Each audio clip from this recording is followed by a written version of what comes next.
soy Isabel de Queso Ovín, estamos aquí en el mercado artesano y ecológico en Oviedo y venimos con nuestros productos que son quesos artesanos a dar promoción y a intentar superar las dificultades que tiene el crear un producto artesano. Y los mercados tienen aceptación y además la gente aprende mucho y pregunta mucho para diferenciar lo que son productos ecológicos, artesanos, denominación de origen, los que pertenecen a Alimentos del Paraíso, los quesos, por ejemplo, que pertenecen a la Asociación de Queseros, qué diferenciación o dónde se marca cada uno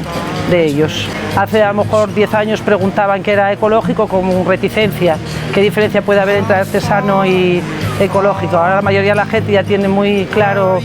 cuál es la diferencia y qué valor aporta cada categoría que se da a los productos.